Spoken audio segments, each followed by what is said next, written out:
የተማሪዎችን መጠነ ማቋረጥ ለማስቀረት የተጀመረው የወተት ምገባ ፕሮግራም ዘላቂነት ያለው እንዲሆን አስፈላጊ ድጋፍ ሊደረግ ይገባል አሉ የወላይታ ሶዶ ከተማ ከንቲባ ወይዘሮ ታገኝ ኃይለማርያም። በተያዘው የትምህርት ዘመን በ23 ትምህርት ቤቶች 6500 በላይ ህጻናትን የወተት ምገባው ተጠቃሚ ለማድረግ እየሰራ እንደሚገኝ የወላይታ ልማት ማህበር ዋና ስራ አስኪያጅ አቶ አሰፋ ናና ገልጸዋል። የወተት ምገባው ከተጀመረ ወዲህ የተማሪዎች ውጤትና ለትምህርት የሚሰጡት ትኩረት እየተሻሻለ መምጣቱ በ2018 የትምህርት ዘመን የወተት ምገባ ማስጀመሪያ መርሃ ግብር ላይ ተመላክቷል። አለማየሁ አልቶ ዝርዝሩን ይዟል። የወላይታ ልማት ማህበር ከኤስኤንቪ ብሪጅ ፕሮግራም ጋር በመተባበር በጥቂት ትምህርት ቤቶች ያስጀመረው የወተት ምገባ ፕሮግራም ከጊዜ ወደ ጊዜ እየተስፋፋ መጥቷል። ዘንድሮም ደግሞ የፕሮግራሙ ተጠቃሚ ትምህርት ቤቶችን ቁጥር ወደ 23 ለማሳደግ ማህበሩ ለወጠነው ውጥን ስኬት የወላይታ ሶዶ ከተማ አስተዳደር ትልቁን ሚና እየተጫወተ ይገኛል። ትልቁ ነገር መጀመሪያ ኢንቨስት ማድረግ አለብን በጭንቅላት ላይ ነው። በልጆች አእምሮ ስለሆነ 23 ትምህርት ቤት በዘንድሮ ዓመት 6500 እና ከዛ ፕላስ ብለን እስከ 18000 ተማሪዎችን ለመመገብ እንደ ወላይታ ልማት ማህበር ኮሚትመንቱን ገብተን ከትምህርቱ ከከተማ አስተዳደሩ ከአስተዳደሩ ትምህርት መምሪያ እንደዚሁ ከሚዲያም ጋር ህዝቡ ተጠቃሚ እንደሆነ የማድረጉን ስራ እንሰራለን የሚል እምነት አለን። አቅም የሌላቸውን በመለየት በሁሉም ትምህርት ቤቶች በዚህ ምክንያት የሚስተጓጎል ከትምህርቱ የሚቀር ተማሪ እንዳይኖር ለማበረታታትም ጭምር ነው ይሄን ዓላማ አድርገን የተነሳ ነው። ወተት የልጆች አእምሯዊና ሁለንተናዊ እድገት የሚያፋጥኑ ንጥረ ነገሮች በውስጡ ያለው ከመሆኑ ባሻገር የተማሪዎችን የትምህርት አቀባበልና ፍላጎት እንደሚያሳድግ በጥናት ተረጋግጧል። ስለሆነም ተደራሽነቱን ለማስፋት እንደሚሰራ ተመላክቷል። ምገባ ሲኖር ጊዜ እና ተማሪዎች ትምህርት አይቀሩም፣ ትምህርት ቤቱን ይወዳሉ፣ ሁሌ ትምህርት ቤት ይገኛሉ፣ አቴንዳንሳቸውን ያሻሽላሉ። ያ ማለት ሁሌ ትምህርት ቤት የተገኘ ተማሪ የትምህርት ውጤታቸውን ይሻሻላል። ስለዚህ የትምህርት ውጤታቸው ይሻሻላል፣ ጤናቸው ጥሩ ይሆናል፣ ትምህርት ቤታቸውን ይወዳሉ። እኛው ሌቭል ላይ ይሄንን በማስፋት ይሄንን ነገር ደግሞ የሁሉም ተጠቃሚና ህዝባዊ በማድረግ ተማሪዎች ከክፍል ወደ ክፍል የተሻለ ውጤት እንዲያመጡ ወተትም በራሱ ትልቅ አስተዋጽኦ ስላለው ይሄንን የሚያዳምጥ ሁላ የራሱን አሻራ እንዲያኖር ነው የምለው። እኛም በራሳችን ደግሞ አስፈላጊውን ድጋፍና ክትትል እናደርጋለን። በትምህርት ቤቶች የወተት ምገባ ፕሮግራም ተደራሽነት ለማስፋት ልማት ማህበሩ የወተት ምርታማነት ለማሳደግ እየሰራ እንደሚገኝ የተጠቆመ ሲሆን የምገባ ፕሮግራሙ ዘላቂነት እንዲኖረው ሁሉም ሰው የበኩሉን አስተዋጽኦ ሊያበረክት ይገባል ነው የተባለው። መንግስት አሁን የሌማት ትሩፋት ብሎ የጀመርናቸው ባለፉት 3 ዓመታት እጅግ በጣም የወተት ምርትና ምርታማነቱ ከፍ እንድል ከማድረጉ አኳያ እጅግ በጣም በዙሪያ ያየናቸው እነዚያ አርሶ አደሮቹ ከዚሁ ጋር ሰንሰለቱን ወይ የትስስር ሰንሰለቱን እንዲገናኝ እናደርጋለን። አሁን እኛ ለጊዜው ኤግዞደስ ማሽንም ፓክ የሚያደርግ ማሽንም ጭምር አለ። ስለዚህ እነሱን ከነሱ ጋር በኩል እንዲያቀርቡና ዋናውና ትልቁ ነገር የወተት ምርትና ምርታማነቱን ከፍ ማድረግ ነው። የወተት ምርትና ምርታማነቱ ጋር ደግሞ ከፍ እንድል ደግሞ እዛ ጋር የተለያዩ የምክር ስራዎቹ አርሶ አደሮቹን አርቢዎቹን የምክር ስራዎቹ እየሰራ ነው ያለ ነው። ለራብና ለችግር እያሰበ ከትምህርቱ ወደ ላይ የሚቀር ትውልድ እንዳይኖር በማሰብ አስጀምረናል። እንግዲህ በሂደት ሁሉንም እያቀፍን አቅማችንን እያየን እየጨመርን የሚያግዙ አካላት በጋራ ለመስራት ደግሞ የሚከታተሉም እኛን ከጎናችን የሚሆኑ ከሆነ ይሄ ስራ በጣም ተጠናክሮ የሚቀጥል መሆኑን በዚህ አጋጣሚ ለመግለጽ ወዳለሁ። ጤናማ የአመጋገብ ስርዓት የሚከተል ማህበረሰብ መፈጠር ለሁለንተናዊ እድገትና ልማት መሰረት ነውና ሁሉም ሰው የበኩሉን ሊያደርግ ይገባል። ጤናው የተጠበቀና አምራች ዜጋን ለመፍጠር በዘርፉ የሚሰሩ ስራዎችና የሚስተዋሉ ውስንነቶችን የማሟላት ስራ ይበልጥ ተጠናክሮ እንደሚቀጥል የድጉና ፋንጎ ወረዳ ዋና አስተዳደር አስታወቀም። በሁሉም የጤና ተቋማት ተገልጋዩ ህብረተሰብ ሳይቸገር የተሟላ የጤና አገልግሎት እንዲያገኝ በትኩረት እየተሰራ መሆኑን የድጉና ፋንጎ ጤና ጽሕፈት ቤት አመላክቷል። ከዚህ ቀደም የጤና ተቋማት በቅርብ ባለመኖራቸው ምክንያት የሕክምና አገልግሎት ፍለጋ ረጅም ርቀት በመጓዝ ይደርስ የነበረን እንግልት ታሪክ ሆኖ የተሻለ የጤና አገልግሎት በአቅራቢያችን እያገኘን በመሆናችን ተደስተናል የሚሉት ደግሞ በወረዳው የፋንጎ ቦሎሶ ቀበሌ ነዋሪዎች ናቸው። ለአማኑኤል ጃጊሶ ዘገባ ውብሸት ጳውሎስ። ለረጅም ዓመታት በማህበረሰቡ ዘንድ የመልካም አስተዳደር ጥያቄ ሆኖ የሰነበተው የፋንጎ ቦሎሶ ጤና ጣቢያ ጥያቄ በ2016 ዓ.ም ምላሽ ማግኘቱ ይታወሳል። ቀደም ባሉ ጊዜያት በአካባቢው ህብረተሰብን ለእንግልት የዳረጉ ጉዳዮች እየተቀረፉ መምጣቱ የሚታወስ ሲሆን የጤና ጉዳይ ደግሞ ከሁሉም በላይ አንገብጋቢ ነበር። በ2016 ዓ.ም አገልግሎት በጀመረው ጤና ጣቢያ አሁን ላይ የህክምና ቁሳቁሶችን በማሟላት ተገልጋዩ ምንም ሳይንገላታ የተሟላ የጤና አገልግሎት እንዲያገኝ መደረጉን የዱጉና ፋንጎ ወረዳ ጤና ጽሕፈት ቤት ኃላፊ አቶ መሳፍንት ሉቃስ ተናግረዋል። አጀማመር ላይ በቂ የላቦራቶሪ ምርመራ አይደረግም ማብራት ካለመኖሩ ጋር ተያይዞ፣ ነገር ግን ከዩኒቨርሲቲ ጋር በመነጋገር የዞን ጤና መምሪያ ባመቻቸው እድል የሶላር አገልግሎት ተጀምሯልና ከቅርብ ጊዜ ወዲህ የላቦራቶሪ ምርመራ እንዲሁም ደግሞ ምሽት ላይ ወላድ እናቶችም ሌሎችም አገልግሎት የሚያገኙ ሰዎች ሲመጡ ከምንቸገርበት አሁን በነጻነት ባለሙያውም እየተደሰተ አገልግሎት የሚሰጥበት ደረጃ ላይ ነው የሚገኘው። ባለሙያዎች እዛው ተገኝቶ በተሻለ መጠን የጤና ጣቢያ ውስጥ ቁጭ ብሎ የማከም ስራም ወይም ከበሽታ ህብረተሰብን የማዳን ስራ እንዲሁም ደግሞ የመከላከል ስራ ላይም ተሰማርተው አገልግሎት እየሰጡ ይገኛሉ። ከዚህ ቀደም በአቅራቢያቸው የጤና ተቋም ካለመኖሩ የተነሳ ለሕክምና አገልግሎት ፍለጋ ረጅም ርቀቶችን በመጓዝ ላላስፈላጊ ወጪ ሲዳረጉ መቆየታቸውን ያወሱት የፋንጎ ቦሎሶ ቀበሌ ነዋሪዎች አሁን ላይ የጤና ተቋም በአቅራቢያው መገንባቱ እፎይታ ፈጥሯል ባይ ናቸው። እሱ አቅም ዲዮጌቲ ቢጠኒ ሶዶ ጋካናሽን አቅም ያላቸው ሰዎች ቢጠና ሶዶ ዲምቱ ሄዶ ይታከማሉ። ወላድ እናቶችን፣ ህፃናትን ከሞት ይታደጋሉ። ነገር ግን አቅም የሌላቸው ሰዎች ሄደው መታከም ባለመቻላቸው ለሞት ጭምር የሚጋለጡ አሉ። አሁን ከእግዚአብሔር በታች ይህ ጤና ጣቢያ እዚህ በመገንባቱና ስራ በመጀመሩ እናቶች አስፈላጊውን ክትትል በማድረግ እዚህ ይወልዳሉ። ህፃናትን አቅፎ በሰላም ወደ ቤታቸው ይመለሳሉ።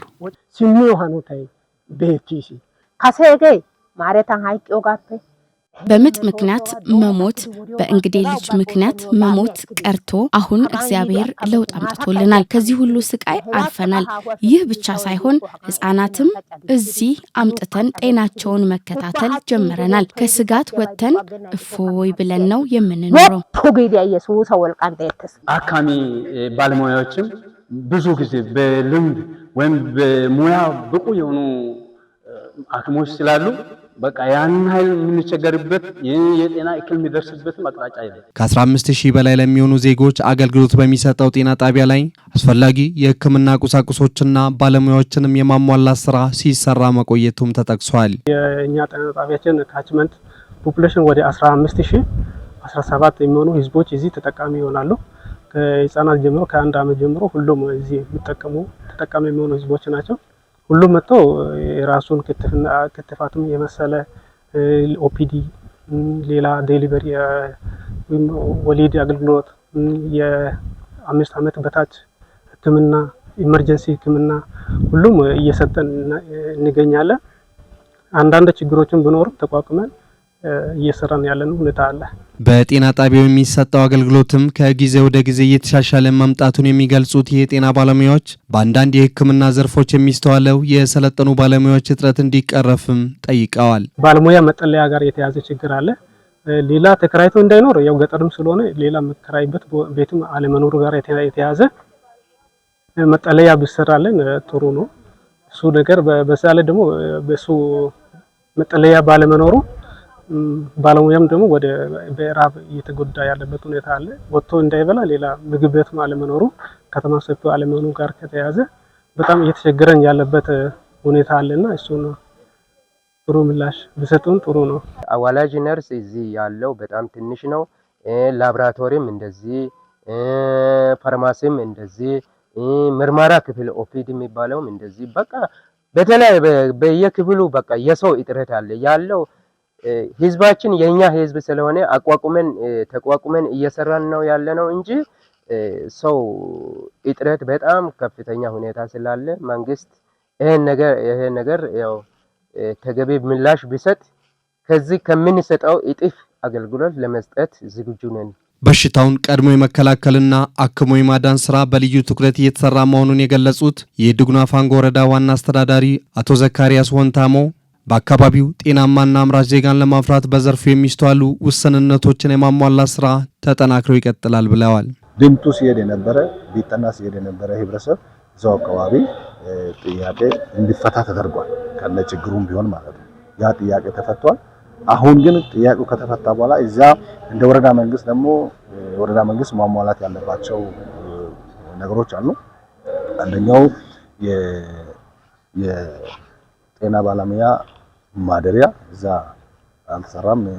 እሱን ህብረተሰቡን ጋር ሆነን እኛም እንደ ወረዳ አድርገን ህብረተሰቡን እዛው ላይ ጤና ጣቢያው ባለሙያዎች እዛው አድረው እዛው ውለው እንዲያገለግሉ የማድረግ ስራ እንሰራለን የሚለውን ይዘናል።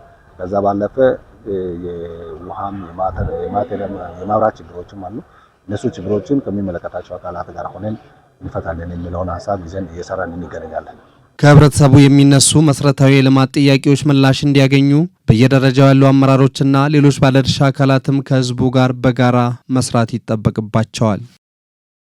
የትራፊክ አደጋን በመቀነስ የመንገድ ደህንነትን ለማረጋገጥ በተቋማት ደረጃ የማህበረሰቡን ግንዛቤ ለማሳደግ በትኩረት እየተሰራ ስለመሆኑ የወላይታ ሶዶ ከተማ ፖሊስ አዛዥ ኮማንደር ሀብታሙ አሰፋ ተናገሩ።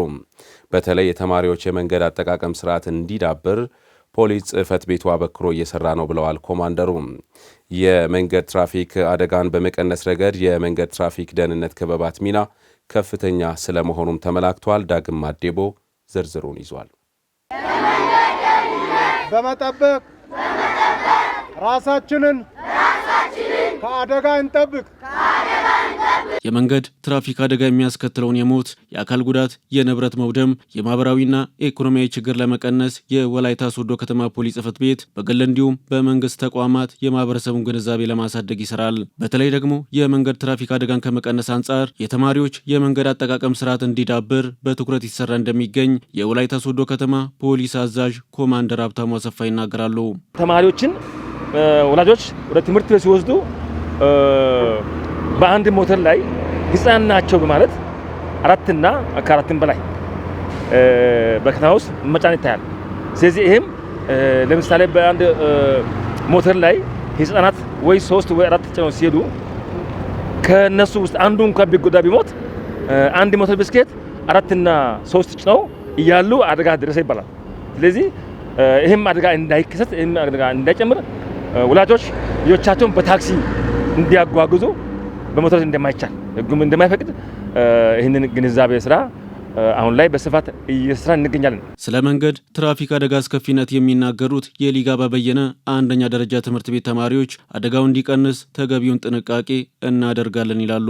ሁል ጊዜ መጠንቀቅ አለብን። አስከፊና ጉዳት የሚያመጣ ለህይወታችን በጣም አደገኛ የሆነ የአደጋ ነው ማለት ነው። መንገድ ላይ ሲሄድ የትራፊክ መብራቶችን ተከታትለን በነሱ በሚሰጡን እንትን ለኛ የተሰጠውን ቀለም በመከታተል ማለፍ አለብን። መንገዱን ማቋረጥ አለብን እላለሁ። ግራና ቀኙን አይቼ ነው የምራመደው።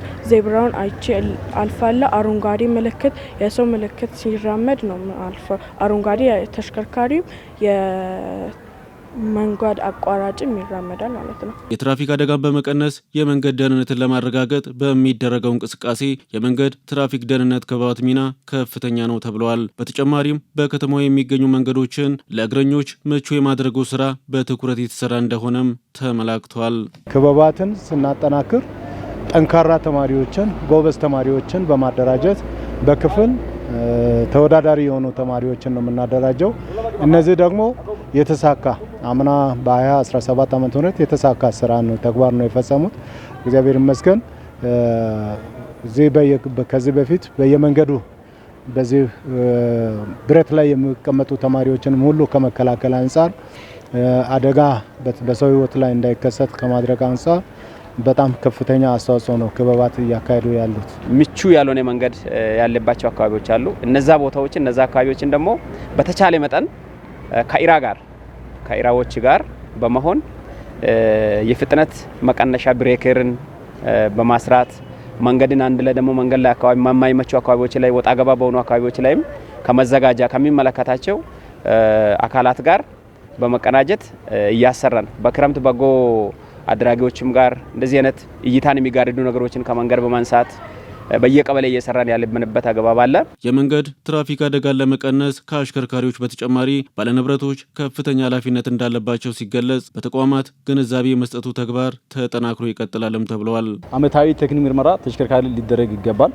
ሲደረግ ሶስተኛ ወገን በወሎ የተለያዩ ጎማዎች የተለያዩ ውስጥ መስመሮች ይሰራሉ። በዛ ሰዓት አመታዊ ቴክኒክ ምርመራ በወሎ ሲያወጣ ሁሉን ተመርምሮ አጀስት ተደርጎ የሚሰራውን ማይሰራውን ሁሉ ነገር አስተካክሎ ወደ መስመር ያወጣል። በዛ ሰዓት አሁን ሁሉ ነገር አሽከርካሪው መሞላት የሚገባው ነገር ለባለ ንብረቱ ግንዛቤ ፈጥሮ መስተካከል የሚገባው የተለያየ ጋራጅ አስገብቶ አስተካክሎ ቴክኒክ ምርመራ አመታዊ አድርጎ ሙሉ ቴክኒክ መደረጉን አረጋግጦ መረጃዎችን ይዞ መንገድ መውጣት ያስፈልጋል። በዚሁ ልክ አሽከርካሪው ለባለ ንብረቱ ሲነግር ባለ ንብረቱ ይሄን ማሟላት ግድ ነው።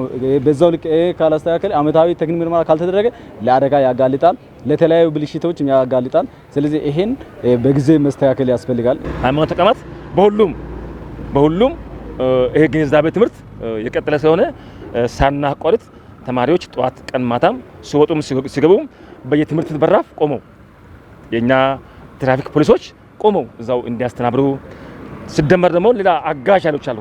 እነዚህም ከነሱ የተዋቀረ ከትምህርት ቤት ከየት ክላስ የተዋቀረ ተማሪ ትራፊክ አለ። እነዚህም ደግሞ ነባሩንም የማሰልጠን አዲሱንም ጭምር ስልጠና በመስጠት አሁን ላይ ወደ ስራ ገብተናል። የወላይትኛ ቋንቋን ለማሳደግ በከተማው ባሉ በግልና በመንግስት ትምህርት ቤቶች የወላይትኛ ቋንቋ ትምህርት ትኩረት ተሰጥቶት እንደሚሰራ የወላይታ ሶዶ ከተማ ትምህርት ቤቶች ጽሕፈት ቤት አስታወቀ።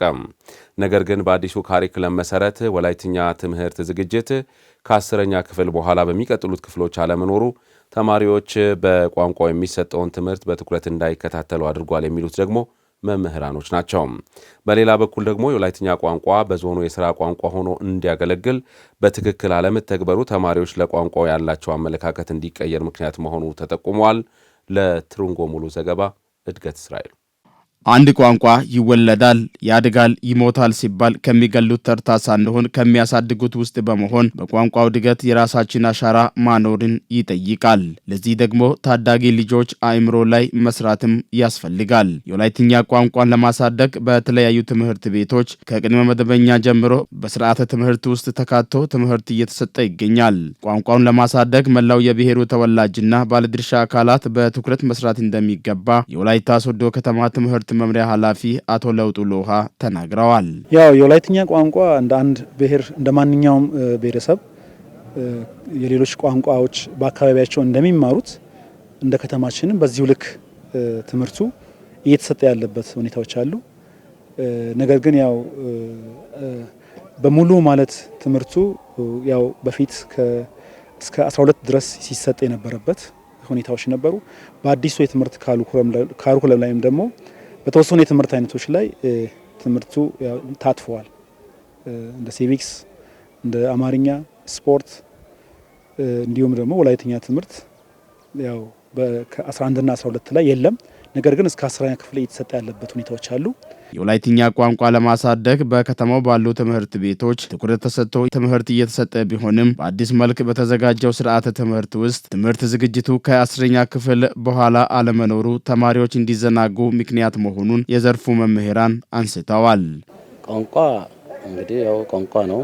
ወላይትኛ ቋንቋም እንደ ሌላውም ቋንቋ እኩል ቫልዩ አለው። ይሄን ያለመረዳት አንዳንድ ሁኔታዎች አሉ። አይደለም እዚህ ግቢ ውስጥ ከውጭ የሚወሩ ወላይተኛ ምን ይጠቅማል? ለምን ትማራላችሁ? ወላይተኛ 11 እና 12 ወላይተኛ የለም። ስለዚህ ማትሪክ ላይ የሚመጣውን እኛ ብዙ ትኩረት አንሰጥም እያሉ ተማሪዎች ትንሽ ይዘናጋሉ። ባይሆን በማትሪክ ደረጃ 11ኛም ባይቋረጥና ቢማሩ 12ኛም ቢማሩ በማትሪክ ደረጃ እንደ ኮሌጅ አሁን ኮሌጅ እየተሰጠ ነው፣ ዩኒቨርሲቲም እየተሰጠ ነው፣ በትክክል እየሰጠ ነው፣ እገዛም እያደረግን ነው። ግን በማትሪክ ደረጃ ሳያቋርጥ እንደ ኬሚስትሪ፣ እንደ ፊዚክስ፣ እንደ እንግሊዝኛ፣ እንደ ጂኦግራፊ ሂስትሪ ተምረው ጨርሰው በማትሪክ ደረጃ ቢፈተኑና አሁን ኮሌጅም የሚሰጠው ጥንካሬ ያገኛል።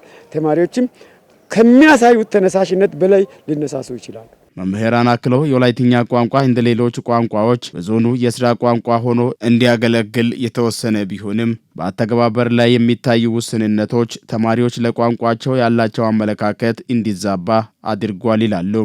ሌላም ክልል ብንሄድ በራሳቸው ቋንቋ ይማራሉ፣ በራሳቸው ቋንቋ ይሰራሉ፣ በራሳቸው ቋንቋ እንደ ልብ ይናገራሉ። እኛ ጋር ሲመጣ ግን ወደ ቢሮ ስንሄድ በአማርኛ ነው የሚያስተናግዱን። ኢቭን የተጻፈ ምግብ ቤቶች፣ አልጋ ቤቶች፣ መንገድ ዳር ያሉ ሁሉ የተጻፈ ሁሉ በወላይተኛ ነው፣ በአማርኛ ነው የተጻፈው። ወላይተኛን የሚገልጽ የወላይታ ማንነት የሚገልጽ በወላይታ ላይ የለም። ወላይተኛ ቋንቋን ለማሳደግ መሰረቱ ማን ነው? መሰረቱ መጀመሪያ ህዝቡ ነው። ተማሪውም የህዝብ አካል ነው፣ እኛም የህዝብ አካል ነን። ስለዚህ ትምህርት ቤቱም የህዝብ አካል ነው። ትምህርት ቤቱ ቋንቋውን ለማሳደግ ጥረት ያደርጋል፣ በጣም ያደርጋል። ሃርድ ኮፒ ያቀርባል፣ ሶፍት ኮፒ ያቀርባል። የተዘጋጀውን ካሪኩለም አባስቶን ለተማሪዎች ለማዳረስ ጥረት ያደርጋል። እኛም በቀረበው ላይ በጣም ጥረት እናደርጋለን። መንግስትም ትኩረት እየሰጠ ነው። አሁን ችግር የሆነብን ምንድነው? ይሄ ወላይተኛ ቋንቋ የቢሮ ቋንቋ አይደለም። እዚህ ትምህርት ቤት ብቻ ነው የሚወራው።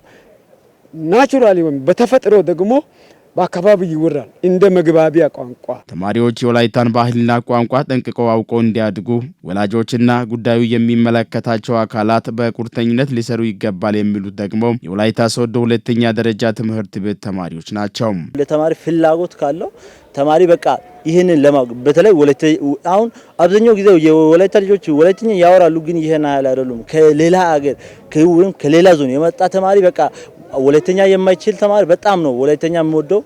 ደግሞ በጣም ለማውራት በጣም ይወዳሉ።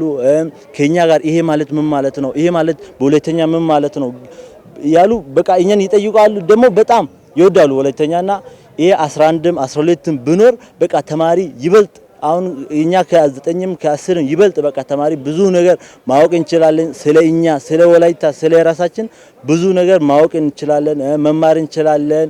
ክላስ ደረጃ ሳይ በብዛት ትኩረት አይሰጡም፣ ቴንሽን አያደርጉም ወላይተኛ ክፍል ማለት እና ይሄ ደግሞ በምን ኬዝ ነው? አብዛኛው ጊዜ ያው የብሔር ቋንቋ ስለሆነ ፎከስ አያደርጉም እናውቃለን በማለት ፎከስ ስለማያደርጉ አቴንሽን አይሰጡም እና እንደዛ ይመስላል። ቋንቋውን ለማሳደግ የቀለም ትምህርት ብቻ መጠበቅ ሳይሆን ከቤት ጀምሮ ወላጆች ልጆቻቸው የራሳቸው ማንነት መገለጫ የሆነውን የወላይትኛ ቋንቋና ባህል ማስተማር ይጠበቅባቸዋል። በገንዘብ ቁጠባና ብድር የተደራጁ የህብረት ስራ ማህበራት ለኢንቨስትመንት መስፋፋትና ከተማ እድገት ከፍተኛ አስተዋጽኦ እንዳላቸው የዲላ ከተማ ህብረት ስራ ጽህፈት ቤት ገለጸ። በከተማው የሚገኘው አንድነት የገንዘብ ቁጠባና ብድር ህብረት ስራ ማህበር 25ኛ ዓመት የምስረታ ጉባኤውን በዲላ ከተማ አካሂዷል። በገንዘብ ቁጠባና ህብረት ስራ ማህበር መደራጀታቸው የራሳቸውንና የቤተሰቦቻቸውን ህይወት ለመቀየር እንዳስቻላቸው የማህበሩ አባላት ተናግረዋል። ነህሚያ ገነቱ ተጨማሪውን አዘጋጅታለች። ማህበሩ በ1990 ዓመተ ምህረት 199 አባላትን ይዞ በ149540 ብር የተመሰረተው የአንድነት ገንዘብ ቁጠባና ብድር ህብረት ስራ ማህበር በ25 ዓመታት ጉዞ 791 አባላትን ይዞ ካፒታሉን 68,930,472 ብር ለማፍራት ችሏል። አንድነትን የገንዘብ ቁጠባና ብድር ህብረት ስራ ማህበር በ2017 በጀት ዓመት ለ175 አባላቱ 16,791,898 ብር ብድር በማሰራጨት አባላቱን ተጠቃሚ አድርጓል። ከማህበሩ አባላት መካከል አቶ ሰለሞን ድንቁና አቶ ከበደ ወራሳ ተደራጅተው ቆጥበው በመበደር የራሳቸውንና የቤተሰቦቻቸውን ህይወት ለመቀየር እንዳስቻላቸው ገልጸው ማህበሩ በተሻለ አድጎ ለማየት እንደሚሹ ተናግረዋል። ቢያንስ አሁን እኔ የ3 ጊዜ ተበዳሪ በላይ ተጠቃሚ ሆኛለሁ። በዚህ አጋጣሚ የተለያዩ በትምህርት ዝግጅት ወቅት የነበረኝን የገንዘብ እጥረቶችን በዩኒቨርሲቲ ደረጃ ላይ መማር የሚያስችለኝ ነገር ሁሉ በዚህ ቁጠባና ብድር ተጠቃሚ ሆኛለሁ። በተጨማሪ ደግሞ ከዛ ውጪ በቤት ደረጃም ተበድሬ የተወሰኑ ለቤተሰብ ሊሆን የሚችለኝ ነገር ሁሉ ተቋቁሜበታለሁ። በዚህ ሁኔታ አሁን በዚህ እድገት ወደ 68 ሚሊዮን ደርሶ ማየታችን እኔ በጣም እንግዲህ ያው G+4 የታቀደው አልቆም ማየት እንፈልጋለሁ። የተሻለ ገቢ የሚያገኝበትን ሁኔታ ኢንቨስትመንቱን ተጨማሪ ኢንቨስትመንት ውስጥ ገብቶ እንዲሳተፍና ለአባሉ ለአባሉ፣ ሁለተኛ ለአካባቢ ህብረተሰብ ችግር ፈቺ የሚሆንበትን ሁኔታ ለማየት ነው የሚፈልገው። ለሀገር ውስጥ ባንኮች የማበደር አቅም መጎልበት ከፍተኛ አስተዋጽኦ በማበርከት ላይ እንደሚገኙ ማህበሩ ከመንግስት ባገኘው መሬት ባለ 4 ወለል ህንጻ በመገንባት አባላቱን በተሻለ ተጠቃሚ ለማድረግ እየሰራ እንደሆነም ነው በማህበሩ አመታዊ በዓል የተገለጸው። የአንድነት ገንዘብ ቁጠባና ብድር ህብረት ስራ ማህበር ከጊዜ ወደ ጊዜ እድገት እያስመዘገበ በመምጣቱ የተናገሩት ሊቀመንበሩ አቶ በዛብህ ካሳዬ ከ6000 ብር ወደ 400,000 ብር የደረሰው የማህበሩ የብድር ጣራ 500,000 እንዲሆን መወሰኑን ገልጸዋል። ለህብረት ስራ ማህበራት መንግስት ምቹ ሁኔታን ፈጥሯል ያሉት አቶ በዛብህ የአባላትን ተጠቃሚነት ለማስፋትና ለሌሎች የስራ እድል ለመፍጠር ማህበሩ ወደ ኢንቨስትመንት መግባቱን ነው የተናገሩት። ከኦዲት በኋላ ካገኘነው ትርፍ ጋር ከ68 ሚሊዮን በላይ ዛሬ ካፒታል አፍርቶ ይገኛል። በእነዚሁ ጊዜያት በፊት የነበረው የአባላት ቁጥር አድርጎ የካፒታል መጠን አድርጎ ለአባላቶቻችን የምንሰጠው የብድር ጣራ ከፍ ብሎ እስከ 400,000 ድረስ እያበደርን ቆይተናል። ዛሬ ደግሞ ያንን አሻሽለን 500,000 ብር ብድር አባላት እንዲያገኙ የሚያመቻች መደላድል ስለተፈጠረ ይሄን ውሳኔም አባላቶቻችን ተቀብለው በሙሉ ድምጽ አጽድቀውልናል። በዲላ ከተማ በገንዘብ ቁጠባና ብድር ህብረት ስራ የተደራጁ ከ10 ማህበራት ከ400 ሚሊዮን ብር በላይ ካፒታል ማፍራታቸውን የተናገሩት የዲላ ከተማ ህብረት ስራ ልማት ጽህፈት ቤት ኃላፊ አቶ ዳዊት ደገፉ ወደ ኢንቨስትመንት በመግባት ለከተማ እድገት አስተዋጽኦ በማበርከት ላይ እንደሚገኙ ገልጸዋል። አንድነት ገንዘብ ቁጠባ ህብረት ስራ ማህበር ዲላ ውስጥ ካሉ ማህበራት በጣም ጠንካራ የገንዘብ ቁጠባና ብድር ህብረት ስራ ማህበር ነው ማለት ነው። ዲላ ከተማ ውስጥ 10 የገንዘብ ቁጠባና ብድር ህብረት ስራ ማህበራት 402 ሚሊዮን ብር የሚያክል ካፒታል ያላቸው 5000 የሚጠጉ አባላት አመታዊ ቁጠባቸው ወደ 44 ሚሊዮን ብር ደርሷል ማለት ነው። ከማህበራት የሚበደረው ከ3500 በላይ አባላት የገንዘብ ብድር ተጠቃሚ እየሆኑ ይገኛሉ። ከምንበደራቸው ገንዘቦች አልፎ ማህበራት ወደ ኢንቨስትመንት እየገቡ ነው። ይሄ የማህበራት እድገት አሁን ባለው ሁኔታ የሚገታ ሳይሆን ወደፊትም እየቀጠለ እየተጠናከረ የሚሄድ ነው። እነዚህ ማህበራት ተዳምሮ ደግሞ ዲላ ከተማ ውስጥ ደግሞ ባንክ መፍጠር የሚችሉበት እድል በጣም ሩቅ ላይሆን ይችላል። እስከዛ ድረስ ግብ በጥለን መስራት መቻል አለብን ብዬ አስባለሁ። በዲላ ከተማ የሚገኙ ገንዘብ ቁጠባና ብድር የተደራጁ ህብረት ስራ ማህበራት ለአካባቢው ባንኮች የማበደር አቅም ማጎልበት ከፍተኛ አስተዋጽኦ በማበርከት ላይ እንደሚገኙም ነው አቶ ዳዊት ደገፉ ያብራሩት። በአንድነት የገንዘብ ቁጠባና ብድር ህብረት ስራ ማህበር አመታዊ ጉባኤ ላይ የማህበሩ አባላት የአቻ ማህበራት ኃላፊዎችና ጥሪ የተደረገላቸው እንግዶች የተገኙ ሲሆን በብድር አመላለስና ቁጠባ የላቀ አፈጻጸም ላሳዩ አባላት እውቅና ተሰጥቷቸዋል። ዘገባው የጌዲዮ ዞን የመንግስት ኮሚኒኬሽን ጉዳዮች መምሪያ ነው።